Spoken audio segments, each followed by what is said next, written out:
qu'est-ce qui vous a caractérisé ou bien quel est le souvenir que vous gardez de votre parcours de licence en électronique? La seule chose que je peux dire que j'ai gardé comme souvenir, c'est tout simplement que je commence d'abord par moi. Je me suis toujours vue devant un miroir et je me suis félicitée. Mais je me suis félicitée pourquoi? Parce que je ne croyais pas que je pouvais le faire. Mais puisqu'il y avait une détermination derrière, je me suis dit, déterminée que je suis, je finirai par arriver. S'adapter, c'est pas un problème. Ok. Mais la détermination a été le socle de ma réussite. Et je pense aussi que la résilience a été une chose très très importante. Parce que je me suis dit, on ne se retrouvera toujours pas dans des domaines où... Nouveau visage, nouveau format, nouvelle émission. Et oui, bienvenue dans Z-Talk. Dans cette émission, nous aurons le plaisir d'avoir des discussions, des conversations ainsi que des échanges profondes et ouvertes avec des leaders inspirants. Et pour cette première capsule, nous avons le plaisir d'accueillir pour vous Priscille Mabiala. Bonsoir Priscille. Bonsoir Emmanuel. Comment vous allez? Je vais très bien, merci. Et vous? Oui, ça va super. Est-ce que vous pouvez vous présenter à toutes ces personnes qui nous suivent? D'accord. Je suis Priscille Mabiala de la République du Congo. Je suis Benjamin d'une famille, sinon de ma famille. Et j'ai un baccalauréat en agriculture. J'ai un BTS en production électronique et j'ai finalement une licence en système embarqué. Je suis à la fois communicatrice, présentatrice d'événements et présentatrice de journée également. Suivant ce que vous venez de dire, vous avez un baccalauréat en agriculture, un Oui. BTS ainsi qu'une licence en électronique. Oui. Alors, voyons ces deux diplômes, votre bac ainsi que votre licence. Vraiment, il n'y a aucun lien. Comment expliquez-vous ce passage de l'agriculture à l'électronique? Comment vous vous retrouvez à faire l'électronique? Je pense que ce sera une occasion pour moi de répondre à cette question. Déjà, me retrouver en agriculture n'a pas été un choix personnel. Déjà, j'ai dit en passant que je suis cadette de ma famille. Donc, quand on est cadette, on peut être d'une façon ou d'une autre influencé soit par les parents, soit par ses aînés. Et c'est mon père qui est ingénieur agronome. Exactement. Et il a voulu qu'un de ses enfants puisse hériter de sa spécialité. C'est là que je me suis retrouvée en train de faire l'agriculture que j'aimais pas avant. Parce que pour moi, pour faire l'agriculture, on n'a pas besoin d'aller à l'école. Il suffit de s'approcher ou de se rapprocher de sa grand-mère pour apprendre. D'ailleurs, je profite pour dire aux gens qui nous suivent que l'agriculture n'est pas ce que l'on pense. Mais l'agriculture, c'est au-delà de ça. Donc, c'est là que je me suis retrouvée en train de faire l'agriculture que je n'aimais pas. Mais quand je suis arrivée en première, il y avait un cours à moi, un prof déjà, qui me dispensait le cours de machinisme agricole. Donc, j'ai pris goût à la conduite des tracteurs et voilà, je me suis retrouvée en train de passer mon baccalauréat en agriculture. Je l'ai eu, par la grâce de Dieu. Et après l'obtention de mon baccalauréat, je suis venue en Tunisie comme boursière. Ah, tout s'explique alors. Voilà. Donc, quand l'État m'oriente vers la Tunisie, c'est l'État qui m'a, s'il faut dire, désorientée, s'il faut le dire comme ça. Je me suis retrouvée en train de faire électronique, que j'aimais pas aussi parce que c'était difficile. Mais avec le temps, j'ai aimé. Et me voici en train de pratiquer cette spécialité.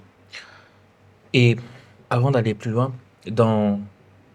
quand vous dites que vous avez obtenu une bourse, là, vous n'aviez pas, comment je veux dire ça? Vous n'aviez pas le droit de choisir la filière que vous deviez suivre après votre baccalauréat?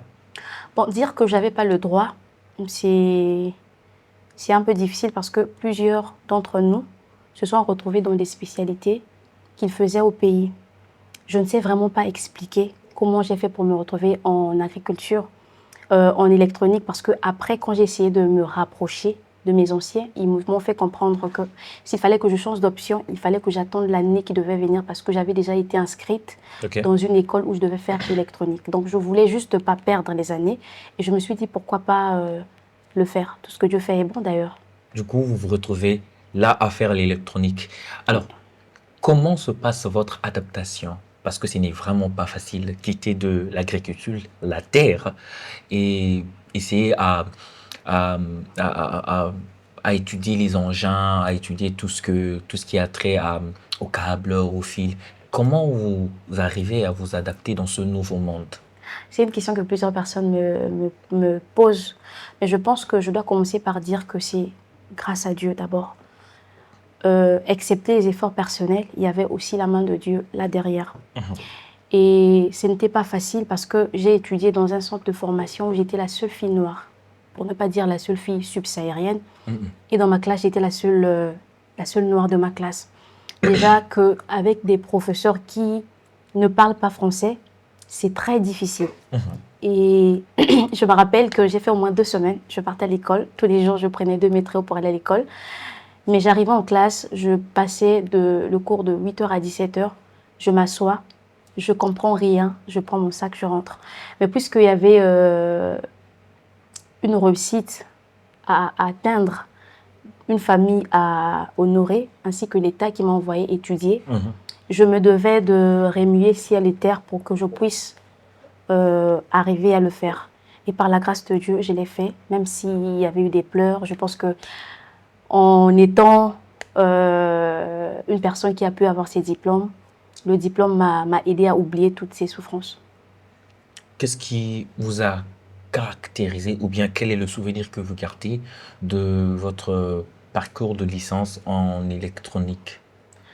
La seule chose que je peux dire que j'ai gardée comme souvenir, c'est tout simplement que je commence d'abord par moi.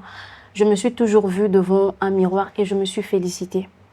Mais je me suis félicitée pourquoi? Parce que je ne croyais pas que je pouvais le faire. Mais puisqu'il y avait une détermination derrière, je me suis dit, déterminée que je suis, je finirai par arriver. S'adapter, ce n'est pas un problème. Okay. Mais la détermination a été le socle de ma réussite. Et je pense aussi que la résilience a été une chose très, très importante. Parce que je me suis dit, on ne se retrouvera toujours pas dans des domaines où on se sentira à l'aise. Mais avec un peu de résilience, avec un peu de détermination, un peu de bravoure, je pense qu'on parvient à atteindre le paroxysme. Ce que je retiens, c'est la détermination ainsi que la résilience. C'est 2 traits de caractère qui vous a permis de continuer jusqu'à obtenir votre licence en génie électronique. Ok. Allez, je tiens à nous rappeler que Priscille est communicatrice et maîtresse de cérémonie. Allez, ce passage de l'électronique à la communication, comment ça se fait? Comment tu te retrouves dans le monde de la communication? Ça commence où? Là encore, ça paraît vraiment comme un mystère, sinon un peu anodin de la part des personnes qui m'entendent parler de mon parcours. Donc, je pense que je l'ai dit auparavant, ou sinon je m'en vais le dire. Je suis une personne qui a fait 2 lycées. Avant d'aller faire la technique, j'ai été littéraire. Donc, en étant littéraire, je me suis toujours inspirée de ma mère, qui est juriste. Et à chaque fois que je voyais ma mère en tauge, ça m'inspirait. Et je me disais toujours qu'en grandissant, soit je dois faire le journalisme ou le droit, dans le but de défendre les causes et les intérêts des citoyens. Okay. Et en grandissant, c'est toujours cette idée que j'ai mûrie dans ma tête jusqu'à ce que je sois orientée vers l'agriculture par mon père.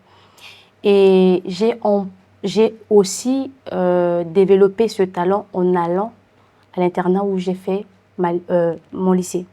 Et là-bas, on avait des ateliers qu'on organisait chaque samedi. Parmi les ateliers, il y avait l'atelier journalisme. Et je me suis dit, pourquoi ne pas essayer? Donc, c'est en partant chaque fois le faire. Et en pratiquant, des fois, je présentais des journaux chaque lundi. J'étais parfois maîtresse de cérémonie lorsqu'on levait les couleurs dans mon école. Et c'est comme ça qu'un jour, mon DE me dit, donc mon directeur des études me dit, mais Mabiala, je pense que tu t'en sors pas mal dans le domaine du journalisme. Et si tu pouvais te focaliser sur ça, mais en tenant compte du domaine dans lequel tu étudies. Là, depuis le lycée. Depuis le lycée. Donc, il faudrait dire qu'il y avait déjà cette sémence enfouie en vous. Voilà. Et après, vous avez été désorienté avec l'agriculture Voilà. et l'électronique. Voilà. Donc, si faudrait parler de votre position actuelle étant communicatrice, donc vous vous êtes juste retrouvé dans votre domaine en soi? Voilà, je me suis retrouvée dans mon domaine que j'ai toujours voulu avoir ou encore exercer.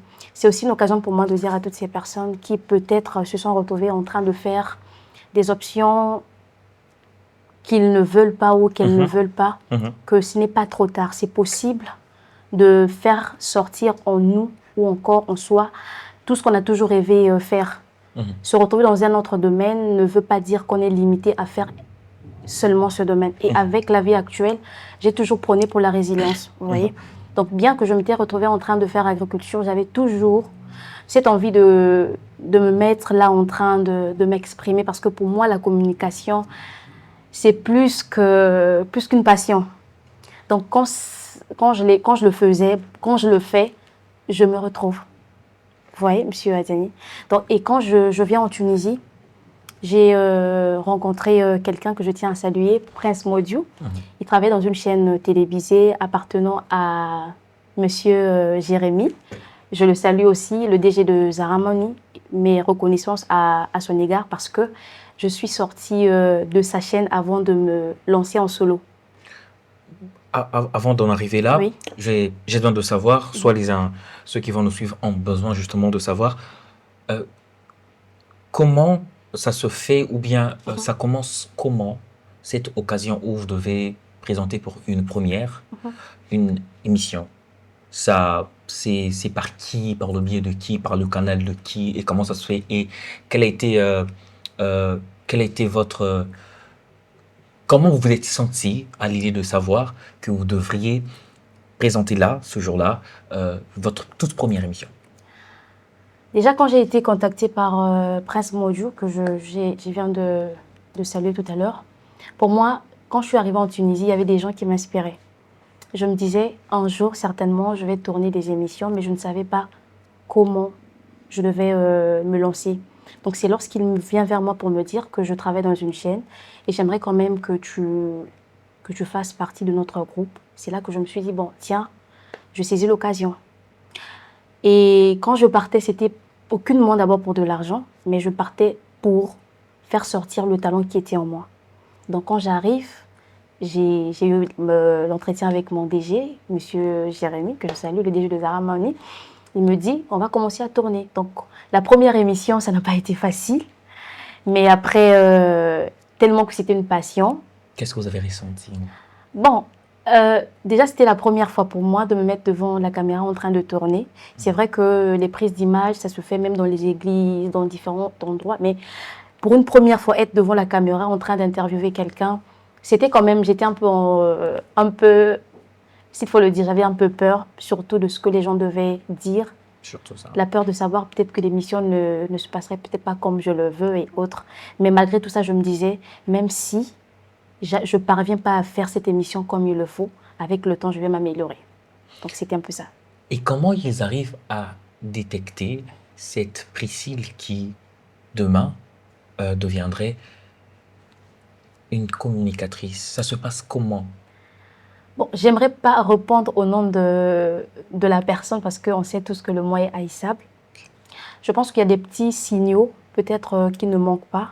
Déjà que j'aime parler, j'aime la communication. Peut-être que ça a été quelque chose qui a attiré la personne qui est venue vers moi avec cette offre. Ça, c'est moi qui me dis. Peut-être que lui, il aura ses raisons. Mais me connaissant, je pense que c'est à force de m'écouter, à force d'échanger avec moi, qu'il s'est dit peut-être que si j'arrivais à intégrer leur chaîne, je devais être une personne qui devait facilement s'adapter et s'accommoder. Il faudrait le dire que vous avez une langue facile.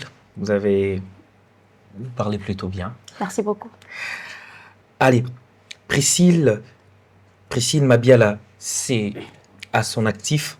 Priscille Mabiala, c'est à son actif en tant que maîtresse de cérémonie et communicatrice. Je pense que je vais commencer avec maîtresse de cérémonie. Février 2024, maîtresse de cérémonie lors d'un concert festif ici, un grand d'ailleurs. 15 août 2024, d'ailleurs c'est la date de votre indépendance. Oui. Vous avez été maîtresse de cérémonie. Oui. Juin 2024, maîtresse de cérémonie dans une conférence en art oratoire. Okay. Mai 2025, encore une fois de plus, maîtresse de cérémonie dans une conférence en art oratoire. Mai 2025, maîtresse de cérémonie lors d'une conférence de l'intelligence artificielle.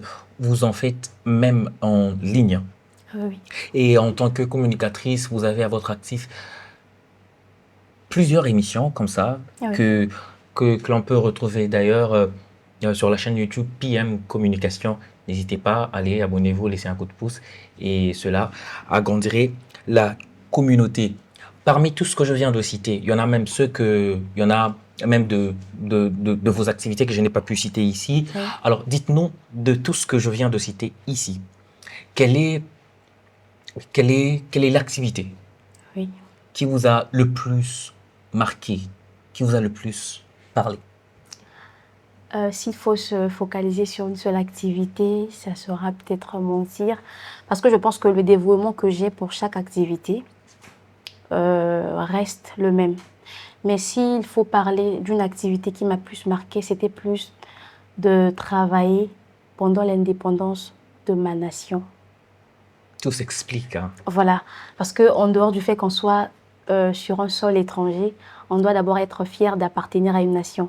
Et pour moi, présider une activité de ce genre, c'est vraiment quelque chose où je me dis, je me dois d'être fière de moi. Je me dois vraiment d'être fière de moi. Et aussi, la seconde activité, pour ne pas parler de toutes les activités, c'est la plus récente en intelligence artificielle. Déjà, l'activité du 15 août, je suis face à ma communauté. Mais l'activité sur l'intelligence artificielle, ça a été pour moi une joie de savoir que j'étais en train de présider une activité où il y avait des personnes appartenant à diverses nations. Et pour moi, je me dis que je suis PMCOM, pas seulement pour le Congo-Brazzaville ou encore la République du Congo, mais je suis PMCOM pour toute l'Afrique, sinon pour tous les continents. Et pour moi, présider devant des personnes appartenant à toute l'Afrique, pour moi, c'est une joie. De ces deux activités durant lesquelles vous avez présidé, Oui. avez-vous eu des ressentis particuliers? On va commencer avec l'activité du 15 août Oui. de votre indépendance de l'année 2024, le 15 août. Oui. Et la toute dernière, la récente. Avez-vous expérimenté un ressenti, un sentiment particulier lors de votre exercice par rapport à ces deux activités? Je pense que s'il faut parler de ressenti, je me dis, à chaque fois que je me mets devant un peuple, c'est pas facile. Vous êtes communicateur comme moi. C'est vrai que lorsqu'on exerce, les gens peuvent penser que c'est facile. Mais le meilleur ressenti que j'ai toujours eu, c'est de savoir que je me surpasse à chaque fois. Et pour moi, c'est une joie, parce que c'est une joie de savoir que je ne stagne pas, mais je suis en train d'avancer. Et savoir que peut-être à la fin, il y a des personnes qui s'approchent de toi pour louer les efforts, soit le courage ou encore la détermination, parce que se mettre devant les gens, c'est pas aussi facile que ça. Il y a des gens qui s'approchent de toi pour dire oui, c'est bien, ça a été bien fait, même quand c'est pas, même si on n'a pas encore atteint le paroxysme, on se dit qu'en étant déjà sur le chemin, on peut arriver là où on veut aller. Vous avez directement répondu pour les deux activités, un ressenti particulier. J'ai une série de questions à vous poser. Ok. Alors la première, vous allez répondre en 1 minute 15, enfin 1 minute 30 secondes. Ok. Ça va? D'accord. Allez, top. C'est parti. Quel est votre trait de caractère, votre principal trait de caractère? Je dirais que je suis plutôt une personne très ouverte. Très ouverte. Les personnes qui me côtoient savent que je suis une personne qui a la facilité de s'adapter avec les gens. Je pense qu'excepté ça, les gens vous diront que je suis très, très comique. Et voilà, je parlerai plutôt de ces deux traits. Quel est le caractère que vous n'aimez tout de même pas chez les autres? J'ai horreur d'être devant des personnes aigries, soit jalouses. Il n'y a pas quelque chose qui m'énerve plus que la jalousie. Parce que je me dis, la jalousie n'est pas quelque chose de fondé, pour ne pas dire quelque chose de bien. On se met à jalouser des personnes dont on ne connaît pas le socle de la réussite. Par exemple, aujourd'hui, nous sommes en train de tourner. Une personne qui va tomber sur ma vidéo peut aimer et peut jalouser en voulant être à ma place. Mais la personne ne sait pas quels sont les efforts, sinon quelle est la souffrance derrière ce tournage. Et moi, je me dis, être jalouse ou encore être jaloux, c'est se faire du mal soi-même. Ok. Être jaloux, c'est se faire du mal soi-même. Oui. Quelle est votre définition de l'impact? Bon, parlons de l'impact. Je dirais plutôt, s'il faut que je m'inspire de mon parcours, l'impact, c'est influencer dans le bon sens. S'il faut que je m'inspire de moi, je dirais plutôt que impacter, c'est influencer dans le bon sens. Quand je dis dans le bon sens, c'est aussi de savoir que tout ne sort pas du néant. Vous voyez? Quand je dis tout ne sort pas du néant, aujourd'hui, par exemple, je suis une personne qui impacte. Je sais que je ne le fais pas de façon très large, mais toutes les personnes qui ont eu à entendre un peu mon parcours, bon nombre de personnes me disent, Prissy, tu es une fille encouragée, tu es une fille, tu es plus que peut-être ce que nous pensons. J'impacte, oui, mais l'influence, c'est plus que ça, en fait. C'est plus que ça. Voilà un peu. Qu'est-ce que vous direz à la Prissy d'il y a 5 ans? Je vais féliciter cette Prissy-là parce que nul n'aurait été les efforts consentis dans les jours passés. On ne devait pas retrouver la Prissy aujourd'hui, que les gens apprécient, que les gens aiment ou encore les gens essaient de dire des choses positives sur sa personne. Prissy, nous tendons vers la fin. Quel est votre dernier mot? Quel est votre message à toutes ces personnes qui nous suivent? Alors, en m'inspirant de mon parcours, tout ce que je peux dire à toutes ces personnes qui me suivent, commencez d'abord par croire en vous et dites-vous que la réussite est au bout de l'effort. Soyez résilients et faites germer ces sémences de passion qui sommeillent en vous. Et je pense que, excepté ou encore peu importe le domaine dans lequel vous allez œuvrer, laissez germer ces graines de passion et ça va aller. Au revoir. C'est ici que prend fin notre capsule. Merci de nous avoir suivis jusqu'ici. Merci d'avoir été là, surtout nombreux. Allez vous abonner. N'oubliez pas de vous abonner et d'activer la cloche de notification afin de ne pas rater nos prochaines vidéos. Priscille, merci beaucoup. De rien, monsieur Adjani, le plaisir était mien. Merci beaucoup. Au revoir. À la prochaine. Au revoir, à la prochaine.